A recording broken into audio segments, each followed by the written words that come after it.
Tertuliano. Sobre a oração. Esse audiolivro é uma tradução livre, com base na versão inglesa do documento, disponível em domínio público. A tradução e produção desse audiolivro foi realizada pelo canal Livros Históricos. Para facilitar a compreensão do audiolivro, algumas alterações e simplificações foram feitas, visando a melhor compreensão do audiolivro. Capítulo 1. Introdução geral. O Espírito de Deus, as palavras de Deus, e a razão de Deus, são nosso Senhor Jesus Cristo. Ele determinou para nós, os discípulos do Novo Testamento, uma nova forma de oração, pois era necessário que o vinho novo fosse armazenado em odres novos, e uma nova largura fosse costurada a uma nova roupa. Além disso, o que quer que tenha acontecido em tempos passados, ou foi totalmente alterado, como por exemplo a circuncisão, ou complementado, como o resto da lei, ou cumprido, como as profecias, ou então aperfeiçoado, como a fé em si. A nova graça de Deus renovou todas as coisas carnais para espirituais, induzindo o Evangelho, o obliterador de todo o antigo sistema passado, no qual nosso Senhor Jesus Cristo foi aprovado como o Espírito de Deus, as palavras de Deus, e a razão de Deus. O Espírito foi pelo qual ele era poderoso, a palavra foi pela qual ele ensinou, e a razão foi a razão pela qual ele veio. Então a oração composta por Cristo foi composta de 3 partes. Até mesmo João Batista havia ensinado seus discípulos a orar, mas todas as ações de João foram estabelecidas como base para Cristo, pois como João profetizou, ele deveria diminuir para Cristo crescer. E assim, toda a obra do precursor passou, junto com seu próprio Espírito, para o Senhor. Portanto, a oração que João Batista ensinou não existe mais, porque as coisas terrenas deram lugar às celestiais. Como João diz, aquele que é da terra fala de coisas terrenas, e aquele que é dos céus fala de coisas celestiais. E qual foi o método da oração de Cristo, senão um método celestial? Cristo ensinou uma oração feita no secreto. O homem de fé deve estar confiante de que a visão e a audição de Deus estão presentes sob os telhados, e se estendem até mesmo para o lugar secreto da oração. Essa homenagem religiosa deve ser oferecida somente a Ele, e com modéstia. Não devemos pensar que podemos abordar o Senhor com qualquer série de palavras, mas somente as que são de acordo com sua essência. A oração ensinada por Cristo é sustentada por uma grande e abençoada interpretação da essência de Deus, sendo tão difusa em significado, quanto comprimida em palavras. Pois ele abrange não apenas os deveres especiais de oração, seja a veneração a Deus, ou a petição em favor dos homens, mas de fato, pode ser compreendida como a síntese de todo o Evangelho. Capítulo 2. A primeira cláusula. A oração começa com um testemunho para Deus, e com a recompensa de fé, quando dizemos, abre aspas, Pai nosso que estás nos céus. Fecha aspas. Pois ao dizer isso, nós de uma vez, nos direcionamos para Deus, exercendo também a nossa fé. Também está escrito, abre aspas. Contudo, aos que o receberam, aos que creram em seu nome, deu-lhes o direito de se tornarem filhos de Deus. Fecha aspas. Nosso Senhor muito frequentemente proclamou Deus como um Pai para nós, até chegando a dar um preceito de que não chamemos ninguém de Pai na terra, mas apenas o Pai que temos nos céus. Nós da mesma forma obedecemos o preceito. Felizes os que reconhecem seu Pai. Esta é a mesma reprovação que é feita contra Israel, por isso no profeta Isaías. Abre aspas. Eu gerei filhos, e eles não me reconheceram. Fecha aspas. Quando o chamarmos de Pai, também o chamamos de Deus.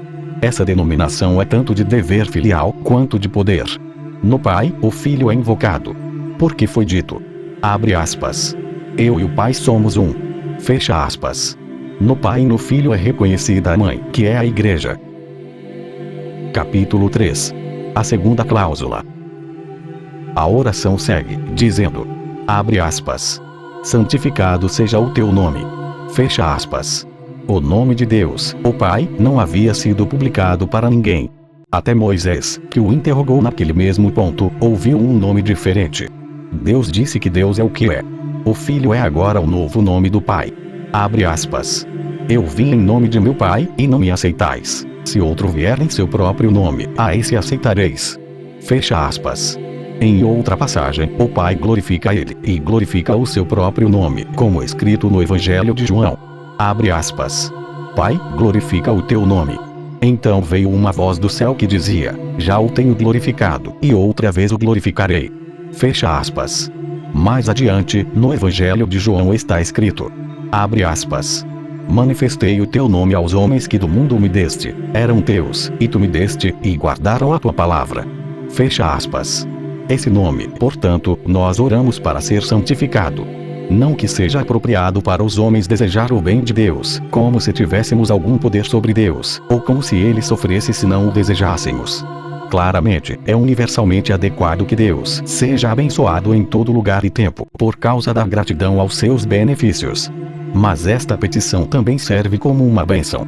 Caso contrário, quando o nome de Deus não é sagrado e santificado por si mesmo, ele não poderia santificar aos outros. É para ele quem aquele círculo de anjos não para de dizer: Santo, Santo, Santo. Da mesma forma, portanto, também nós, candidatos à vizinhança angelical, se tivermos sucesso em merecê-lo, começamos mesmo aqui na terra a aprender de cor aquela linhagem futura a ser elevada até Deus, e a função da glória futura. Por outro lado, por nossa própria petição, quando dizemos, santificado seja o teu nome, nós oramos isto, para que seja santificado em nós, que estamos nele, bem como em todos os outros para quem a graça de Deus ainda está esperando. Em Isaías está escrito: abre aspas. Contudo, o Senhor espera um momento de ser bondoso com vocês. Ele ainda se levantará para mostrar-lhes compaixão. Pois o Senhor é Deus de justiça. Como são felizes todos os que nele esperam. Fecha aspas. Para que possamos obedecer este preceito, também devemos orarmos para todos, como é dito na primeira carta a Timóteo. Abre aspas. Antes de tudo, recomendo que se façam súplicas, orações, intercessões e ação de graças por todos os homens. Fecha aspas. No Evangelho de Mateus, Jesus nos recomenda fazer súplicas até mesmo para nossos inimigos pessoais. Por isso ele é santificado em tudo, e não apenas em nós. Capítulo 4. A terceira cláusula. De acordo com este modelo, acrescentamos: abre aspas. Seja feita a tua vontade, assim na terra como nos céus. Fecha aspas. Não que haja algum poder de resistência para prevenir que a vontade de Deus seja feita. E nós oramos para ele, para a realização bem-sucedida da sua vontade, sendo feita em tudo. Pois, pela interpretação figurativa de carne e espírito, somos céu e terra, embora, mesmo que seja para ser entendido de forma simples, ainda assim o sentido da petição é o mesmo, que a vontade de Deus seja feita em nós e em toda a terra, para que assim, seja feito também nos céus. Além disso, o que Deus deseja, senão que andemos de acordo com a sua disciplina. Pedimos, então, que ele nos forneça a substância de seu desejo, e a capacidade de fazê-lo, para que sejamos salvos tanto nos céus como na terra. Porque o somatório da sua vontade é a salvação daqueles a quem adotou. Ocorre também que a vontade de Deus, o nosso Senhor, cumpriu na pregação, no trabalho e na perseverança. Porque se ele mesmo proclamou que não fazia o que era seu, mas a vontade do Pai, sem dúvida as coisas que ele fazia, também eram a vontade do Pai. Essas coisas, que agora somos chamados a fazer, isto é, pregar, trabalhar e perseverar até a morte.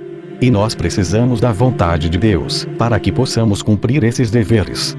Quando dizemos, abre aspas, seja feita a tua vontade, fecha aspas, estamos por consequência, desejando o bem para nós mesmos, pois não há nada de mal na vontade de Deus. Assim, proporcionalmente aos nossos méritos, algo nos pode ser imposto. Nosso próprio Senhor experimentou a vontade do Pai, mas mesmo não querendo tomar do cálice, orou para que fosse feita a vontade do Pai, e não a dele. E assim tomou o cálice, se entregando à vontade do Pai. Capítulo 5. A quarta cláusula. Sua vinda do reino também se refere àquilo ao qual se refere a sua vontade em nós. Pois quando é que Deus não reina, pois em suas mãos está o coração de todos os reis?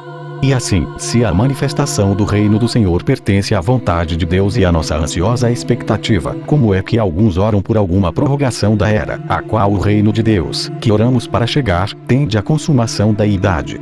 Nosso desejo é que nosso reinado seja apressado, não que nossa servidão seja prolongada.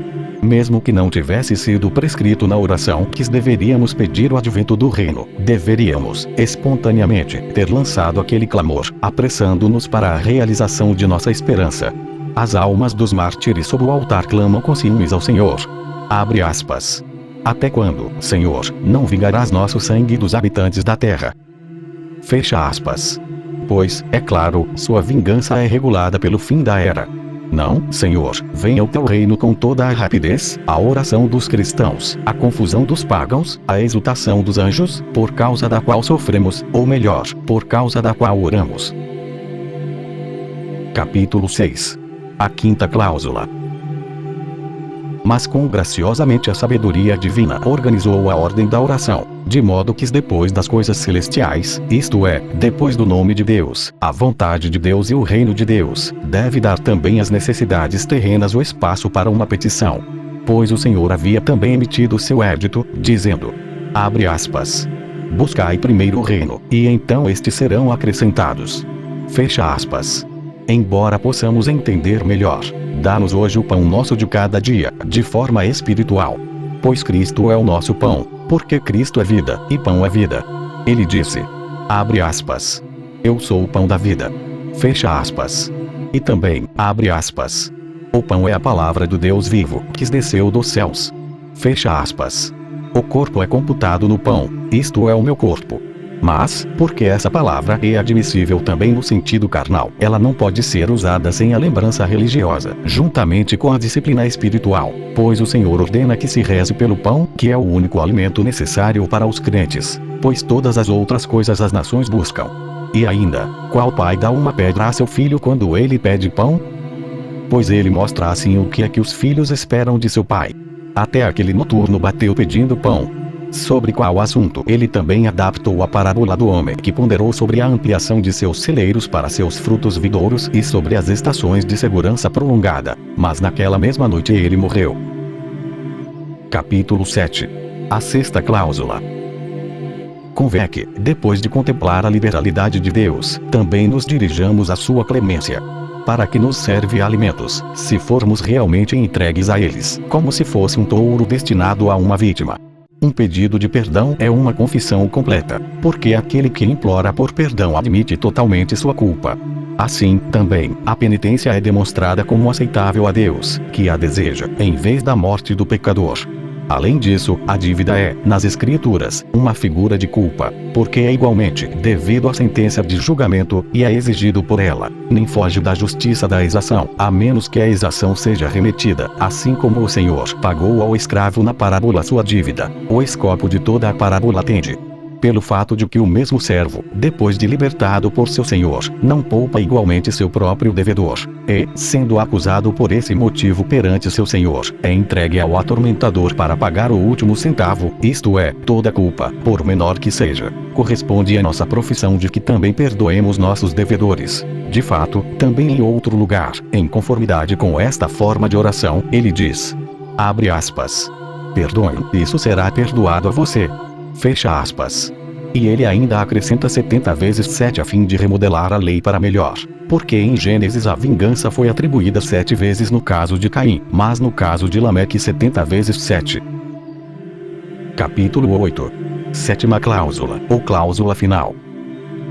Pela completude de uma oração tão breve, ele acrescentou, a fim de que suplicássemos, não tocando apenas na remissão, mas tocando em toda a prevenção de atos de culpa, dizendo, abre aspas, não nos deixes cair em tentação. Fecha aspas. Isto é, não nos deixes ser levado a isso, por aquele que tenta, mas longe está o pensamento de que o Senhor parece tentar, como se ele fosse ignorante da fé de alguém, ou então estivesse ansioso para derrubá-la. Enfermidade e malícia são características do diabo. Pois Deus havia ordenado até mesmo a Abraão que sacrificasse seu filho, não para tentar, mas para provar sua fé, a fim de, por meio dele, dar um exemplo para aquele preceito seu, pelo qual ele estava, aos poucos, ordenando que ele não tivesse nenhum penhor de afeto mais caro do que Deus. Ele mesmo, quando tentado pelo diabo, demonstrou quem é que preside e é o originador da tentação. Porque eles cederam mais ao sono do que à oração, pois esse sentido é, mas nos afaste do maligno. Capítulo 9. Recapitulação. Em resumos de tão poucas palavras, quantas declarações dos profetas, dos evangelhos, dos apóstolos, quantos discursos, exemplos, parábolas do Senhor são tocados. Quantos deveres são cumpridos simultaneamente. A honra de Deus no Pai, o testemunho de fé no nome, a oferta de obediência na vontade, a comemoração da esperança no reino, a petição de vida no pão, o reconhecimento total das dívidas na oração pelo seu perdão, o temor ansioso da tentação no pedido de proteção. Que maravilha! Somente Deus poderia ensinar como ele desejava receber orações. O rito religioso da oração, portanto, ordenado por ele mesmo, é animado, mesmo no momento em que saiu da boca divina, por seu próprio Espírito, sobe, por prerrogativa própria, ao céu, encomendando ao Pai o que o Filho ensinou. Capítulo 10. Podemos acrescentar outras orações nossas à oração do Senhor. Visto que, porém, o Senhor, o previsor das necessidades humanas, disse separadamente, depois de proferir sua regra de oração, que o que for pedido será recebido, e visto que há petições que são feitas de acordo com as circunstâncias de cada indivíduo, nossas necessidades adicionais têm direito, depois de começar com as orações legítimas e habituais como base, criando uma superestrutura externa de petições, mas com a lembrança dos preceitos do Mestre. Capítulo 11. Ao orar ao Pai, você não deve ficar zangado com o irmão. Para que não estejamos tão longe dos ouvidos de Deus como estamos de seus preceitos, a memória de seus preceitos abre para nossas orações o caminho para o céu, dos quais o principal é que não subamos ao altar de Deus antes de resolver qualquer discórdia ou ofensa que contraímos com nossos irmãos. Pois que tipo de ação é aproximar-se da paz de Deus sem paz? Como se aproximar da remissão de dívidas enquanto você as retém? Como ele irá apaziguar seu pai que está zangado com seu irmão, quando desde o início toda a ira nos é proibida? O caminho ele nos advertiu, com certeza, naquele momento, pois em outros lugares nossa disciplina é chamada de o caminho, que quando colocados no caminho da oração, não vamos ao Pai com raiva. Depois disso, o Senhor, amplificando a lei, acrescenta abertamente a proibição de ira contra um irmão, como sendo equivalente a de assassinato. Nem mesmo por uma palavra, mas ele permite que ela seja desabafada. Sempre que devemos ficar com raiva, nossa ira não deve ser mantida além do pôr do sol, como o apóstolo adverte. Mas com o precipitado é passar um dia sem oração, enquanto você se recusa a satisfazer seu irmão, ou então, pela perseverança na raiva, perder sua oração. Capítulo 12. Devemos estar igualmente livres de todas as perturbações mentais. Nem meramente por raiva, mas totalmente por toda perturbação da mente, o exercício da oração deve ser livre, proferido por um espírito como o espírito a quem é enviado.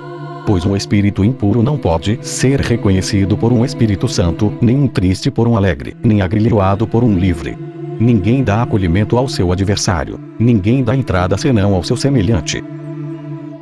Capítulo 13. Sobre lavar as mãos. Qual razão há em ir orar com as mãos realmente lavadas, mas com o espírito imundo? Visto que nossas próprias mãos precisam estar espiritualmente puras, para que possam ser levantadas puras da falsidade, do assassinato, da crueldade, de envenenamentos, da idolatria, e todas as outras manchas que, concebidas pelo espírito, são efetuadas pela operação das mãos. Estas são as verdadeiras purezas. Não aquelas com as quais a maioria é supersticiosamente cuidadosa, tomando água em todas as orações, mesmo quando elas vêm de um banho de corpo inteiro. Quando eu estava fazendo escrupulosamente uma investigação minuciosa desta prática, e investigando a razão disso, verifiquei que era um ato comemorativo, relacionado à rendição de Nosso Senhor. Nós, porém, oramos ao Senhor, não o entregamos. Antes, devemos até nos colocar em oposição ao exemplo de seu rendido, e não, por causa disso, lavar nossas mãos. A menos que qualquer contaminação contraída na relação humana seja uma causa consciente para lavá-los, eles são suficientemente limpos, o que junto com todo o nosso corpo, nós lavamos uma vez em Cristo. Capítulo 14. Apóstrofo. Embora Israel lave diariamente todos os seus membros, ele nunca está limpo.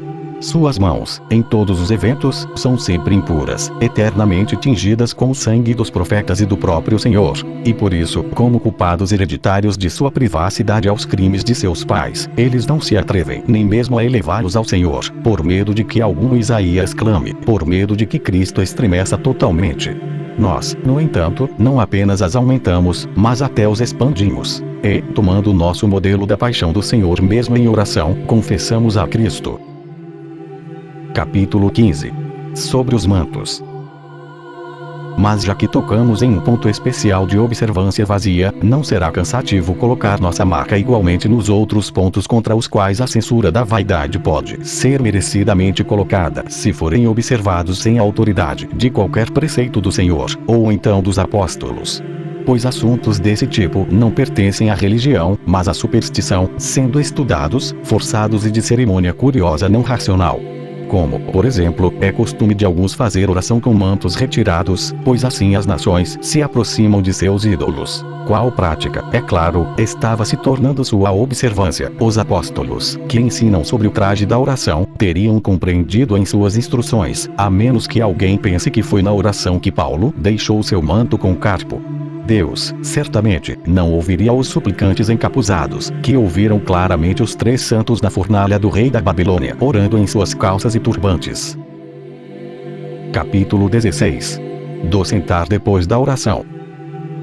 Novamente, para o costume que alguns têm de se sentar quando a oração termina, não vejo nenhuma razão, exceto aquela que as crianças dão. Pois se aquele Hermas, cuja escrita é geralmente escrita com título de pastor, depois de terminar sua oração, não tivesse se sentado em sua cama, mas feito alguma outra coisa, deveríamos manter isso também como uma questão de observância? Claro que não. Porque, assim como é a frase, abre aspas, quando eu orei e me sentei na minha cama, fecha aspas, é simplesmente colocado em vista da ordem da narração, não como um modelo de disciplina. Caso contrário, teremos que orar em lugar nenhum, exceto onde houver uma cama. Não, quem se senta em uma cadeira ou em um banco, agirá de forma contrária a esse escrito. Além disso, na medida em que as nações fazem o mesmo, sentando-se depois de adorar suas imagens mesquinhas, mesmo por esse motivo, a prática merece ser censurada em nós, porque é observada na adoração de ídolos. A isso se acrescenta ainda a acusação de irreverência, inteligível até para as próprias nações, se tivessem algum bom senso. Se, por um lado, é irreverente sentar-se sob os olhos, e diante dos olhos, daquele a quem mais reverências veneras, quanto mais, por outro lado, essa ação é muito irreligiosa aos olhos do Deus vivo, enquanto o anjo da oração ainda está de pé, a menos que estejamos repreendendo a Deus que a oração nos cansou. Capítulo 17. Das mãos elevadas. Mas recomendamos mais nossas orações a Deus quando oramos com modéstia e humildade, nem mesmo com nossas mãos elevadas demais, mas elevadas com moderação e conveniência, e nem mesmo nosso semblante se erguendo excessivamente ousadamente. Pois aquele publicano que orou com humildade e desânimo não apenas em sua súplica, mas também em seu semblante, seguiu seu caminho mais justificado do que o desavergonhado fariseu. Caso contrário, se quisermos ser ouvidos por nosso barulho, quão grandes traqueias precisaríamos. Mas Deus é o ouvinte não da voz, mas do coração, assim como é o inspetor do coração. O demônio da pitonisa diz, abre aspas, eu entendo o mudo e ouço claramente o mudo. Fecha aspas. Os ouvidos de Deus esperam pelo som. Como, então, a oração de Jonas poderia encontrar um caminho para o céu das profundezas da barriga da baleia, através das entranhas de uma besta tão grande? Dos próprios abismos, através de tão grande massa de mar? Que vantagem superior obterão aqueles que oram muito alto, exceto que incomodam seus vizinhos? Não, ao tornar suas petições audíveis, que erro eles cometem a menos do que orar em público. Capítulo 18. Do beijo da paz. Outro costume tornou-se agora predominante. Os que estão jejuando retêm o beijo da paz, que é um selo da oração, após a oração feita com os irmãos. Mas quando a paz é mais devida de ser celebrada com os irmãos do que quando, no momento de alguma observância religiosa, nossa oração ascende com mais aceitação, para que eles próprios participem de nossa observância e, assim, sejam apaziguados por negociar com seu irmão tocando sua própria paz. Que oração é completa se divorciada do beijo sagrado? A quem a paz impede ao prestar serviço ao seu Senhor? Que tipo de sacrifício é esse do qual os homens partem sem paz? Qualquer que seja nossa oração, não será melhor do que a observância do preceito pelo qual somos instruídos a ocultar nossos jejuns. Por enquanto, pela abstinência do beijo, sabemos que estamos jejuando. Mas mesmo que haja alguma razão para esta prática, ainda assim, para não ofender este preceito, talvez você possa adiar sua paz em casa, onde não é possível que seu jejum seja totalmente mantido em segredo. Mas onde quer que você possa ocultar sua observância, você deve se lembrar do preceito. Assim você pode satisfazer os requisitos da disciplina no exterior e do costume em casa.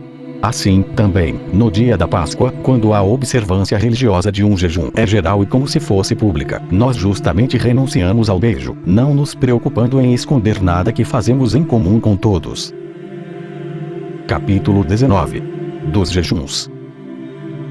Da mesma forma, também, tocando nos dias dos jejuns, a maioria pensa que eles não devem estar presentes nas orações sacrificiais, com base em que o jejum deve ser dissolvido pela recepção do corpo do Senhor.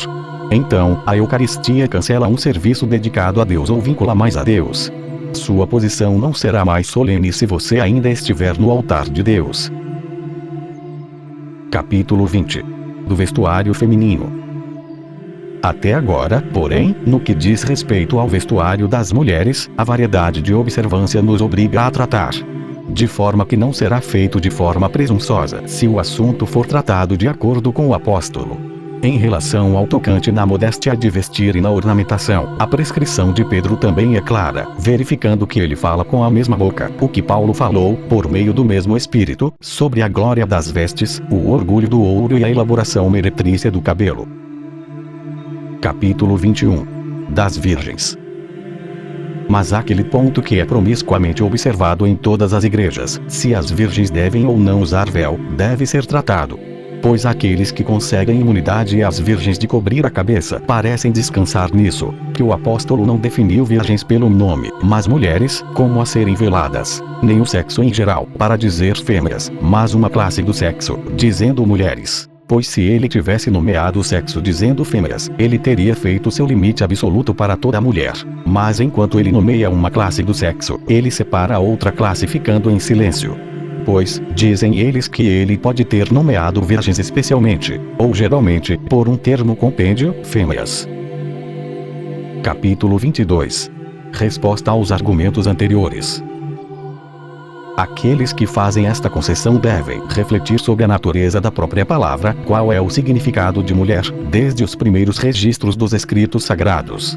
Aqui eles acham que é um nome do sexo, não uma classe do sexo. Isto é, se Deus deu a Eva, quando ela ainda não conhecia um homem, o sobrenome mulher, fêmea, comum até mesmo a uma virgem, que, pelo exemplo de Eva solteira, também se aplica a uma virgem.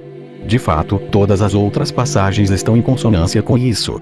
Pois mesmo por este fato, que ele não nomeou virgens, como ele faz em outro lugar, onde ele está ensinando sobre como se casar, ele afirma suficientemente que sua observação é feita sobre todas as mulheres, e sobre todo o sexo, e que não há distinção entre uma virgem e qualquer outra, enquanto ele não a nomeia de forma alguma.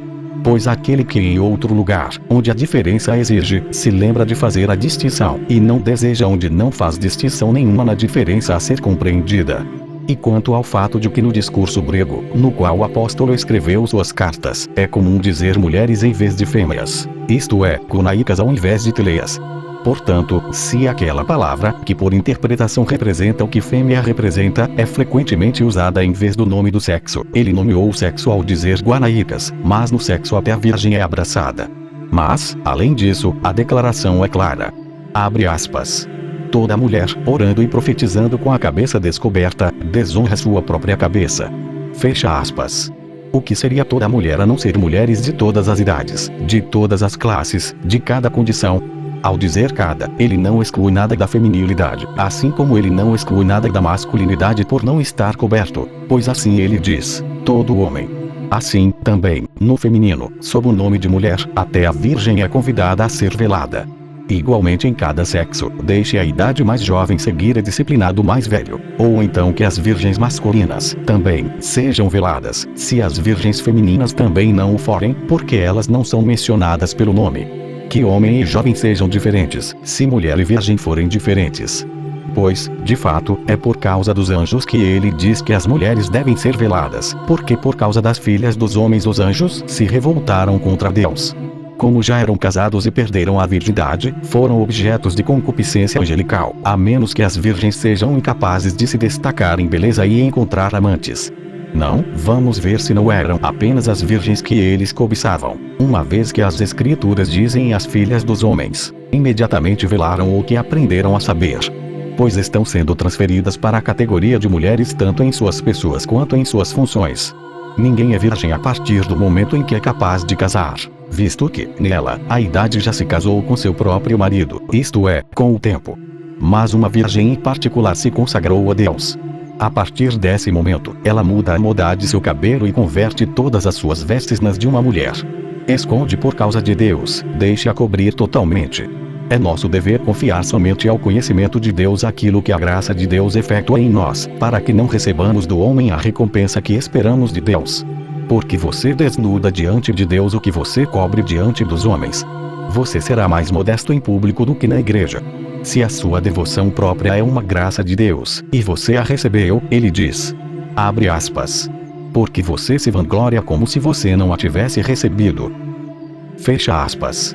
Porque, por sua ostentação de si mesmo, você julga os outros.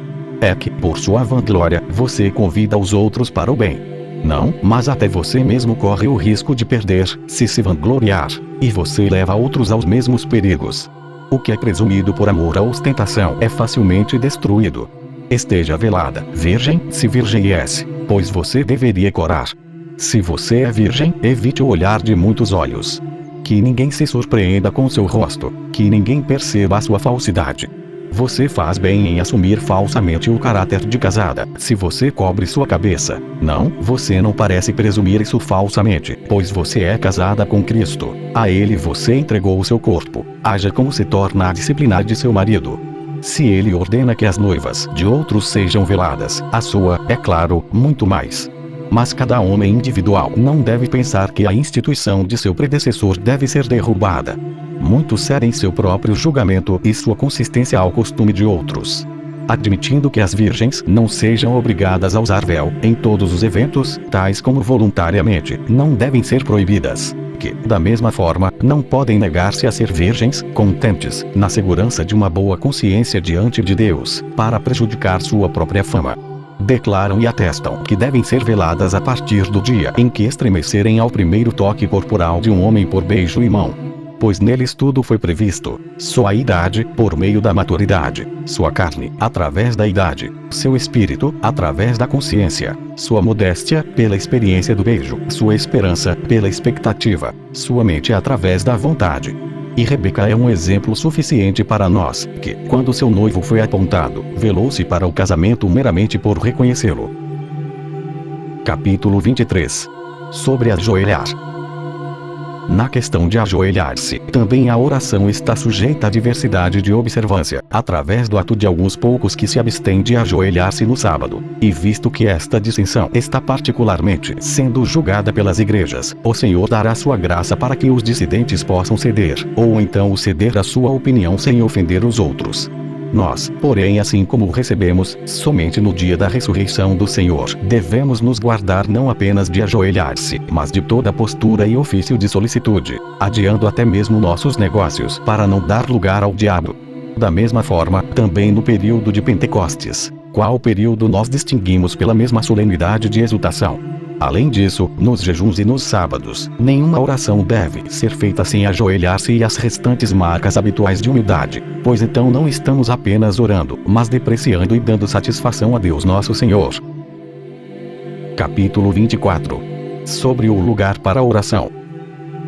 Mas como em todo lugar, já que somos proibidos de orar em público, em todos os lugares, ele quer dizer que oportunidade ou mesmo necessidade pode ter tornado adequado, pois o que foi feito pelos apóstolos, que, na prisão, na audiência dos prisioneiros, começaram a orar e cantar a Deus, não é considerado feito em desacordo com o preceito, nem ainda o que foi feito por Paulo, que no navio, na presença de todos, agradeceu a Deus.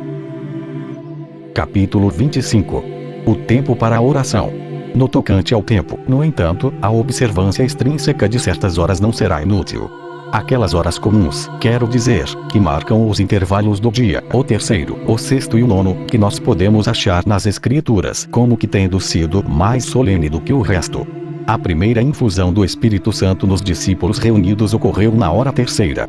As partes mais altas da casa, por causa da oração, na hora sexta.